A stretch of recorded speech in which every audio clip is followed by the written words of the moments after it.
আসসালামু আলাইকুম রহমতুল্লাহ। এখন একটা যুদ্ধ হবে, যুদ্ধের জন্য আপনারা তৈরি আছেন? আচ্ছা, যুদ্ধটা হলো মিডিয়ার লোকদেরকে বলতে হবে আপনারা বসে যান। না, কেউ বলতে পারবেন না যে আপনারা বসে যান। ওনারা ওনাদের দায়িত্ব বসে হোক দাঁড়িয়ে হোক যেভাবে স্বস্তিবোধ করবে পালন করবে, আমরা সবাই বসে যাব, ঠিক আছে? এখন দেখেন ওই কিছু বুদ্ধিমান লোক পিছন থেকে পানি দিয়ে সবাইকে ঠান্ডা করে ফেলতেছে, ওটাও লাগবে না, ইনশাল্লাহ সবাই বসে যাবে। আর মিডিয়ার যারা আছে তারা দাঁড়িয়ে দাঁড়িয়ে তাদের দায়িত্ব পালন করবেন। যারা বসার কথা বলছেন তারা বসে যান, ওই বসার কথা যারা বলতেছেন ইনারা বসে যান। হ্যাঁ, ইনারা বসেন, আমি দেখতেছি। হ্যাঁ বসেন, আপনাদেরকেই বসতে হবে। আর মিডিয়ার লোকেরা দাঁড়ায় থাকবে ইনশাল্লাহ। প্রিয় নাটোরবাসী, আপনারা কেমন আছেন সবাই? আলহামদুলিল্লাহ, আলহামদুলিল্লাহ রব্বিল আলামিন, ওয়াসসালাতু ওয়াসসালামু আলা রাসূলিহিল কারীম ওয়া আলা আলিহি ওয়া সাহবিহি ওয়া আহলি বাইতি আজমাইন। আল্লাহ তাআলার অসংখ্য অসংখ্য শুকরিয়া। এই মাঠেই 5 আগস্টের পরে আরেকবার আমার আসা শুরু হয়েছিল গত বছর। আমি আপনাদের সামনে এখানে দাঁড়িয়েছিলাম, কিছু কথা বলার সুযোগ পেয়েছিলাম। আজকে আবার নির্বাচনকে সামনে রেখে ঐতিহাসিক দায়িত্ব পালনের জন্য মূলত আপনাদের সামনে আমার হাজিরা। আমরা সবাই জানি আগামী 12 ফেব্রুয়ারি ইনশাআল্লাহ গণভোট এবং জাতীয় নির্বাচন অনুষ্ঠিত হবে একই দিনে। এই নির্বাচনের জন্য আপনারা কি সবাই প্রস্তুত? আল্লাহ, এইরকম বললে প্রস্তুতি হয়। আপনারা প্রস্তুত? ও মাশাআল্লাহ, বোঝা গেল প্রস্তুতি মজবুত আছে আলহামদুলিল্লাহ। এখন প্রস্তুতি বহুবিধ, সেই কথা পরে বলছি। এ বাংলাদেশ আমাদের সকলের প্রিয় জন্মভূমি। বাংলাদেশ ভালো থাকলে আমরা ভালো থাকব, বাংলাদেশ ভালো না থাকলে আমরা কেউ ভালো থাকতে পারবো না। 54 বছরে এক এক করে গিয়েছে 3টা দল, তারা পর্যায়ক্রমে দেশ শাসন করেছেন। জনগণ তাদেরকে দেখেছে, তারা কি ধরনের শাসন উপহার দিবেন এটা নতুন করে তাদের আর বলার কোনো দরকার নাই। এর মাঝে একটা দল এখন কার্যত তারা কার্যক্রম নিষিদ্ধ হয়ে বাংলাদেশে রাজনৈতিক ময়দানে নেই। তাদের ব্যাপারে আমি কথা বলে সময় নষ্ট করতে চাই না, কারণ 15.5 বছরে জনগণ ভালো করে হাড়ে হাড়ে চিনেছে তারা কারা। সারা দেশের মানুষকে তারা জিম্মি করে এদেশের মানুষের উপরে তারা খুনের তাণ্ডব বসিয়ে এবং নিরীহ দেশপ্রেমিক মানুষকে ধরে নিয়ে আয়নাগরে ঢুকিয়ে দিয়ে হাজার হাজার লাখ লাখ মামলা দিয়ে অসংখ্য মানুষকে জেলে পুরে তারা চেয়েছিলেন সম্ভবত কিয়ামত পর্যন্ত তারা ক্ষমতায় থাকবেন। কিন্তু না, চাইলেও কেউ কিয়ামত পর্যন্ত ক্ষমতায় থাকতে পারবে না। আল্লাহ তাআলা পরিষ্কারভাবে জানিয়ে দিয়েছেন, আউযু বিল্লাহি মিনাশ শাইতানির রাজিম, কুলিল্লাহুম্মা মালিকাল মুলকি তুতিল মুলকা মান তাশাউ ওয়া তানজিউল মুলকা মিম্মান তাশা। বলে দাও হে নবী, আল্লাহ সেই মহান সত্তা যিনি সমস্ত সৃষ্টির বাদশাহীর মালিক। তিনি একমাত্র বাদশাহ, তার বাইরে কোনো বাদশাহ নাই। দুনিয়ার শৃঙ্খলা বিধানের জন্য জায়গায় জায়গায় তিনি কিছু মানুষকে সেই জায়গার শৃঙ্খলা বিধানের জন্য শাসন করার সুযোগ দেন। যারা আল্লাহর এই আমানতকে হেফাজত করে, মানুষকে সম্মান করে, শ্রদ্ধা করে, অধিকার সংরক্ষণ করে, দেশ এবং জাতির জন্য কাজ করে, আল্লাহর নির্দেশ মেনে চলে, আল্লাহ তাদের সম্মান বাড়িয়ে দেন। আর যারা মানুষের সাথে বিশ্বাসঘাতকতা করে, মানুষের সম্পদ লুণ্ঠন করে, ডাকাতি করে, চুরি করে, সন্ত্রাস করে, চাঁদাবাজি করে, আল্লাহ রাব্বুল আলামিন একসময় তাদের হাত থেকে ঝাপটা মেরে ক্ষমতা নিয়ে আনেন। এটি দুনিয়ার নিয়ম। সেই নিয়মের অধীনেই আওয়ামী লীগকে বিদায় নিতে হয়েছে। তবে বিদায়টা এমনি এমনি হয় নাই। আওয়ামী লীগ তুমি চলে যাও এই কথা বলার সাথে সাথে আওয়ামী লীগ যায় নাই। এটা বড় রক্তমূল্যে কিনা, বড় উচ্চ মূল্যে কিনা। 24শে জুলাই বাংলাদেশের ইতিহাসে এক রক্তাক্ত কাহিনী। সেই জুলাইতে আমাদের ছাত্রছাত্রীরা তাদের ন্যায্য দাবিতে রাস্তায় নেমেছিল। ছোট্ট দাবি, তারা বলেছিল শিক্ষা জীবন শেষে আমি যাতে আমার যোগ্যতা মোতাবেক চাকরিটা পাই, এই চাকরির পথে যে বাধা, কোটা নামের বাধা, এটা সংস্কার করুন। এর আগে 18 সালে এমন একটা আন্দোলন হয়েছিল, তখন রাগ করে তখনকার প্রধানমন্ত্রী বললেন, যাক, আর কোনো কোটাই থাকবে না। পরিপত্র জারি হলো, সেইভাবে দুই একটা তিনটা নিয়োগ হলো বিসিএস সহ বিভিন্ন জায়গায়। এরপরে আবার কায়দা করে 24-এ 1 জুলাই কোর্টের গাড়ে বন্দুক রেখে আবার নিয়ে আসা হলো সেই কোটা, যা আগে ছিল তাই। তখনই ছাত্র সমাজ ফুঁসে উঠে। তারা চিন্তা করেছিলেন 15.5 বছর পিটিয়ে ডান্ডা দিয়ে হাতুড়ি মারে আমি তো সব আন্দোলনই দমন করে দিয়েছি, এবারটাও দমন করে দেব। কিন্তু মাঝে মাঝে পচা শামুকেও কিন্তু পা কাটে। তারা ধারণা করে নাই এই আন্দোলন তাদের বিদায় ঘণ্টা বাজিয়ে দেবে। বিশেষ করে 15 জুলাই ঢাকা বিশ্ববিদ্যালয়ে আমাদের মেয়েদের গায়ে, ছাত্রীদের গায়ে যখন ওরা হাত দিল গুন্ডা বাহিনী, সারা বাংলাদেশ আলহামদুলিল্লাহ একসাথে জ্বলে উঠল। আন্দোলনের গতি এখান থেকেই শুরু। তারপরে উত্তরবঙ্গের বীর সন্তান, সিংহপুরুষ, বেগম রোকেয়া বিশ্ববিদ্যালয়ের কৃতি ছাত্র, মেধাবী ছাত্র আবু সাইদ রাস্তায় নেমে বলেছিল, হয় আমারে আমার অধিকার দে, না হয় একটা গুলি দে। এবং সে ডানা মেলে বলেছিল, ভাই এখানে রেখে দাও না, ওইখানে রাখছিল। সে বলেছিল ডানা মেলে, বুকের ভিতরে তুমুল ঝড়, বুক পেতেছি গুলি কর। হ্যাঁ, গুলি হয়েছে, 1, 2, 3টা করে গুলি হয়েছে। যান, আপনারা যান, আমি ঠিক করব। 1, 2, 3টা করে গুলি হয়েছে। আলহামদুলিল্লাহ, মায়ের পেট থেকে জন্ম নিয়েছিল বীর হয়ে, কাপুরুষ হয়ে জন্ম নেয় নাই, যার কারণে 3টা গুলি বুকে নিয়েছে, একটাও পিঠে নেয় নাই। এই আবু সাইদ একদিনে 6 জন, রংপুর থেকে চট্টগ্রাম, একদিনে 6 জন আমাদের বুকের সন্তান বিদায় নিল। নূতন মাত্রা পেল এই আন্দোলন। সারা বিশ্ব আবু সাইদকে বিপ্লবের আইকন হিসাবে স্যালুট জানানো শুরু করলো। উত্তরবঙ্গের জনগণ তার জন্য গর্বিত। আল্লাহ জনপথের ইজ্জত তার উসিলায় আরো বাড়িয়ে দিন। কিন্তু আবু সাইদ মুগ্ধ। শেষ পর্যন্ত শরীফ উসমান হাদি এরা তাদের জীবনটা গিয়ে আমাদের কাঁধের উপর 1400 বীর সন্তানের লাশ রেখে গেছে, থালা থালা রক্ত রেখে গেছে। তারা যাওয়ার আগে বলে গেছে, এ বাংলাদেশের জনগণ, আমাদের লাশ আর রক্ত আপনাদের সামনে আমানতে রেখে গেলাম, আমাদের লাশ এবং রক্তের অমর্যাদা করবেন না।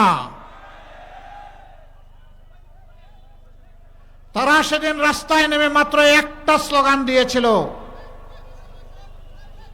এই ভাই বসার কে? আপনি বসেন তো, আপনি যে বসার কথা বলছেন আপনি বসে যান, ডিস্টার্ব করেন মাঝে মাঝে, দাঁড়িয়ে বসেন।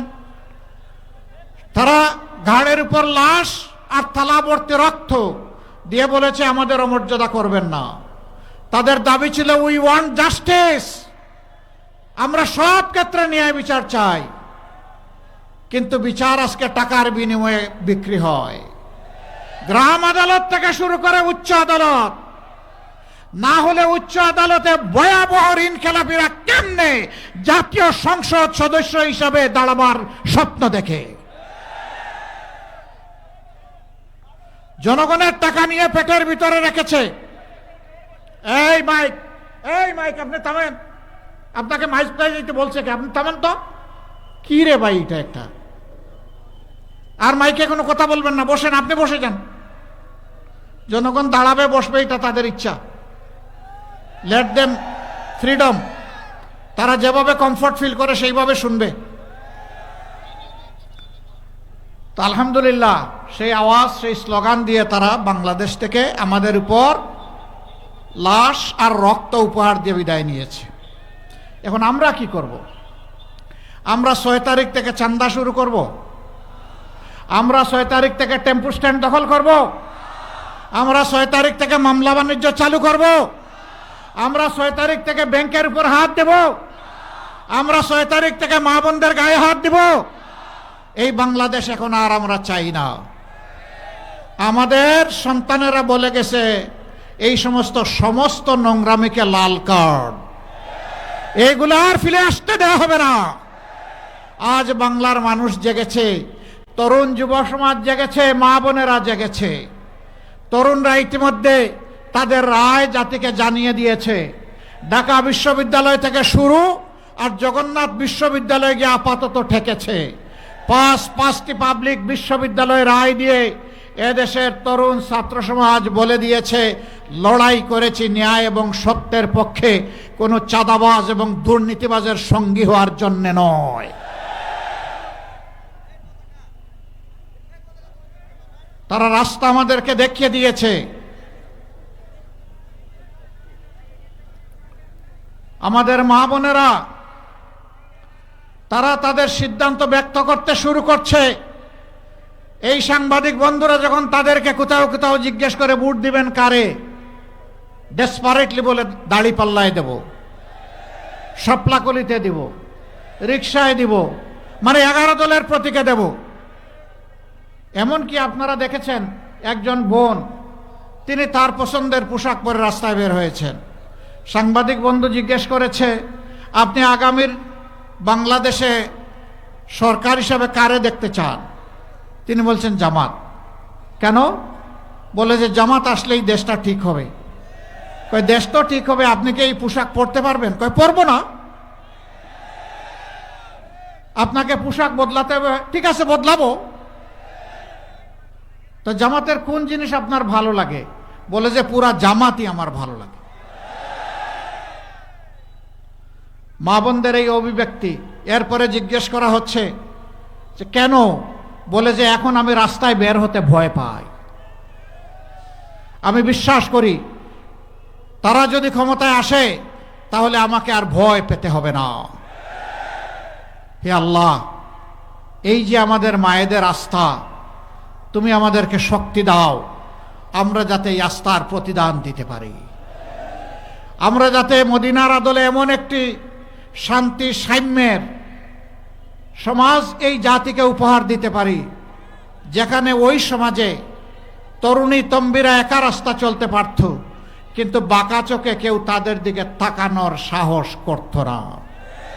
আমরা ওই বাংলাদেশটি চাই, যেই বাংলাদেশে আমার মেয়ে, আমার বোন, আমার স্ত্রী, আমার মায়েরা স্বচ্ছন্দে নিরাপদে ঘরে থাকবেন, প্রয়োজনে রাস্তায় যাতায়াত করবেন, কর্মস্থলে কর্তব্য পালন করবেন, পেশাগত দায়িত্ব পালন করবেন, আল্লাহ ছাড়া আর কাউকে ভয় করার প্রয়োজন হবে না। আমরা সেই বাংলাদেশটি দেখতে চাই। এই বাংলাদেশটা কি মায়েদের জন্য, বোনেদের জন্য আপনারাও চান? আমরা শিশুর জন্য সেই বাংলাদেশ চাই। জন্ম নেওয়ার পরে সে যেন অপুষ্টিতে না ভুগে, সে যেন তার প্রাপ্যটা পায়, সে যেন তার স্বাস্থ্য পরিচর্যা পায়, আর একটু বয়স হলে সে যেন সুশিক্ষা পায়, তার শিক্ষা শেষ হলে সে যেন হাতে তার কাজ পেয়ে যায়। আমরা সেই বাংলাদেশটা গঠন করতে চাচ্ছি। এখানেই আমাদের কথা সাফ। আমরা আমাদের যুব সমাজকে তাদের হাতে বেকারের ভাতা তুলে দিয়ে অপমান করব না।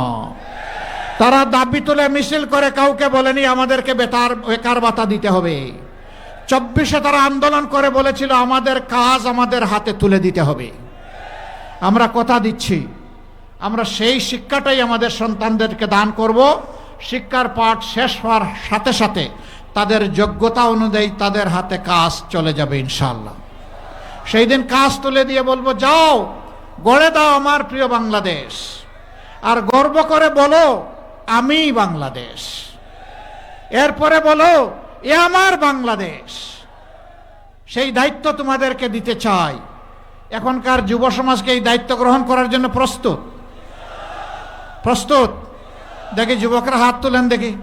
2 হাত, বাকি যায় নাই। তা আমি কেন বাকি যাব? আমার হাতও আমি তুলে দিলাম। আমিও যুব সমাজের সাথে সামিল হয়ে গেলাম। সম্মানিত ভাইরা, আমাদের যুবকদের প্রতিভা আছে, আমাদের যুবকদের সাহস আছে, আমাদের যুবকরা পরিশ্রম প্রিয়। দেশে কিংবা প্রবাসে যেখানেই থাকুক তারা জগৎকে জীবনকে চমকে দেয়। শুধুমাত্র তাদেরকে যথাযথ পৃষ্ঠপোষকতা, সুশিক্ষা এবং প্রশিক্ষণের অভাবে আমাদের যুবকরা যেভাবে এই বাংলাদেশকে সোনার দেশ হিসাবে গড়ে দিতে পারত, সেই সুযোগ আমরা তাদেরকে দেই নাই। আমরা ওই সুযোগ নিশ্চিত করব ইনশাআল্লাহ। শিশুরা 5 বছর বয়স পর্যন্ত সম্পূর্ণ বিনামূল্যে সরকারি পৃষ্ঠপোষকতায় তারা পূর্ণ চিকিৎসা পাবে ইনশাআল্লাহ।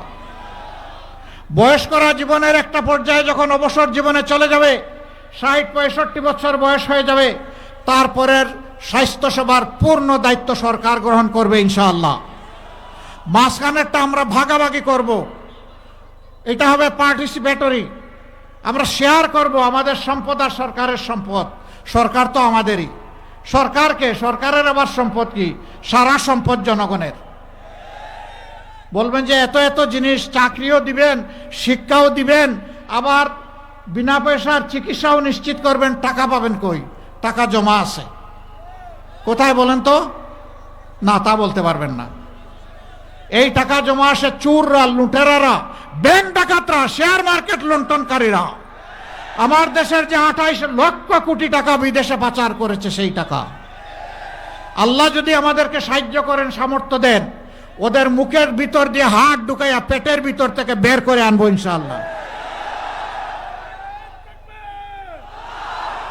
এবং সেই টাকা রাষ্ট্রীয় কোষাগারে জমা হবে ইনসাফের ভিত্তিতে। যে এলাকা যতটা বঞ্চিত, আগে উন্নয়ন কর্মকাণ্ড চলে যাবে ওই এলাকায়। কোনো মামু খালু দেখা হবে না, লাল নীল টেলিফোন বুঝি না, প্রেসিডেন্ট প্রধানমন্ত্রীও বুঝি না। যার যেটা পাওনা তাকে সেটা দিতে হবে। আমরা সমাজে এমন ন্যায় বিচার দেখার পক্ষে যে বিচার এক একজনের জন্য এক এক রকম হবে না। একজন সাধারণ মানুষ কোনো নির্দিষ্ট অপরাধ করলে তার বিচারে যে শাস্তি হবে, দেশের প্রধানমন্ত্রী কিংবা রাষ্ট্রপতি যদি সেই একই অপরাধ করেন, তাদেরকেও ছাড় দিয়ে কথা বলা হবে না। একই বিচারের আওতায় আনতে হবে। এর নাম ন্যায় বিচার। জাতি মুখিয়ে আছে সেই বিচার দেখার জন্যে। যারা তখনও দেশের টাকা চুরি করেছে, এখনো চুরি করে, যারা তখনও টাকা লুণ্ঠন করেছে, এখনো করে, যারা তখনও চাঁদাবাজি করত, এখনো করে। 12 তারিখ দেশের মানুষ 12.5 কোটি ভোটার, তাদের জন্য 12.5 কোটি লাল কার্ড তৈরি করে রেখেছে। সম্মানিত ভাইরা, এই যুব সমাজ চিৎকার দিয়ে এখন বলছে, আমরা পুরানা বন্দোবস্তের পচা রাজনীতি আর দেখতে চাই না। আমরা নতুন রাজনীতি, নতুন বাংলাদেশ দেখতে চাই। যারা নতুন রাজনীতি, নতুন বাংলাদেশের মাধ্যমে দেশকে এগিয়ে নেবে, সুশাসন কায়েম করবে, তারা অবশ্যই গণভোটে হা বলবে ইনশাআল্লাহ। আর যারা পচা রাজনীতিতে আবার দেশকে টেনে নিয়ে ফ্যাসিবাদ তৈরি করতে চাইবে, তারাই ভিতরে ভিতরে না বলবে। সাধু সাবধান, জনগণ এবার কাউকে ছেড়ে কথা বলবে না। তাহলে 12 তারিখের প্রথম ভোট কিসে? ইনশাআল্লাহ। এবার আসেন সরকার গঠনের ভোট। আমরা ইতিমধ্যে ঘোষণা দিয়েছি ইনশাআল্লাহ 12 কোটি মানুষ এক সময় ছিল, এর আগে 7 কোটি ছিল, এখন 18 কোটি, হয়তোবা দেখা যাবে 10 বছর পরে 20 কোটি। এই 18 কোটি মানুষের জন্য 64 জেলার প্রত্যেক জেলায় সরকারি মেডিকেল কলেজ হবে ইনশাআল্লাহ। নাটোর জেলায় মেডিকেল কলেজ আছে? দরকার আছে আপনাদের? আমরা দিব ইনশাআল্লাহ। এটা আমাদের বাপের টাকায় নয়, আপনাদের ট্যাক্সের টাকায় ইনশাআল্লাহ। এ পাওনা আপনাদেরকে বুঝিয়ে দেওয়া হবে। এবং প্রত্যেকটি জেলা কেন্দ্রে, বিভাগীয় কেন্দ্রে বিশেষায়িত হাসপাতালও গড়ে তোলা হবে ইনশাআল্লাহ। হাঁচি কাশি দিলে জনগণকে ফেলে বহু নেতা নেত্রী বিদেশের দিকে দৌড় দেয়। আমরা বিদেশের দিকে আর কাউকে দৌড়াতে দেব না। এখানেই সুচিকিৎসার সমস্ত ব্যবস্থা গড়ে তোলা হবে। সম্মানিত ভাই ও বন্ধুগণ, এই বাংলাদেশটাই আমরা 12 তারিখ গড়তে চাই। এই বাংলাদেশ গড়ার জন্য আপনাদের সহযোগিতা দরকার। আপনারা সহযোগিতা করতে প্রস্তুত? তাহলে 11 দল যে প্রতীক নিয়ে এসেছে, সেই প্রতীকের যাকে যেখানে দেওয়া হয়েছে আমরা সকলে তার সাথে একাত্মবদ্ধ হয়ে ইনশাআল্লাহ তার বিজয় ছিনিয়ে আনব। এ বিজয় কোনো দলের নয়, কোনো গোষ্ঠীর নয়, কোনো পরিবারের নয়, এ বিজয় সারা জাতির। আপনাদেরকে সাক্ষী রেখে বলছি, জোটের সবাই বলে সবচেয়ে বড় দল জামাতে ইসলামী, আমরা জামাতে ইসলামীর বিজয় চাই না, আমরা চাই বাংলাদেশের 18 কোটি মানুষের বিজয়। 18 কোটি মানুষের বিজয় হলে তার গর্বিত অংশীদার আমরা সবাই হব। আমরা আর দলীয় রাজনীতির গেড়াকলে দেশকে ঢুকাতে চাই না। এই জন্যই আমরা আজ ঐক্যবদ্ধ, আমাদের স্লোগান ঐক্যবদ্ধ বাংলাদেশ। আর কাউকে ধর্ম বর্ণের ভিত্তিতে এই জাতিকে বিভক্ত করতে দেব না, আমরা কেউ দিব না। ওদেরকে রুখে দিব যারা এই নোংরা কাজ করবে। এখানে মুসলমান, হিন্দু, বৌদ্ধ, খ্রিস্টান আমরা যারা আছি, আমরা একই বাগানের ভিন্ন ভিন্ন গাছ, সবাই মিলেই আমাদের ফুলের বাগান। একসাথে চলবো, নিরাপদে থাকবো, যার যেটা অধিকার সেইটা আমরা পেয়ে যাব। ধর্মের ভিত্তিতে কাউকে তার অধিকার থেকে বঞ্চিত করা যাবে না। মতলববাজরা এই কথা বলে বলেই আমাদের বিভিন্ন ধর্মের ভাই বোনদের তারা সর্বনাশ করেছে। ওই সুযোগ আমরা আর দেব না। আমরা মিলেমিশে বাংলাদেশ গড়ব, সামনের দিকে এগিয়ে যাব।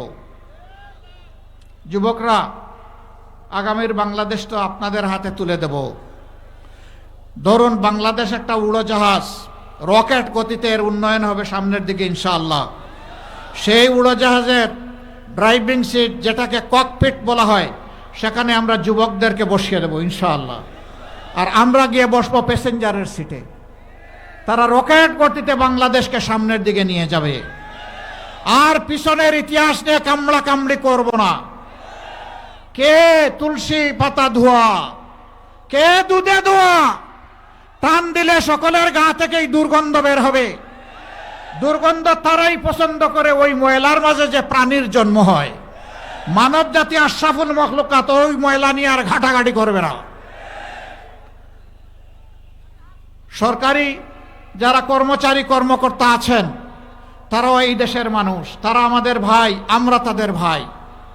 একটা অবস্থা এমন করে ফেলা হয়েছে যে আমাদের উভয়কে উভয়ের মুখামুখি করা ফেলা হয়েছে।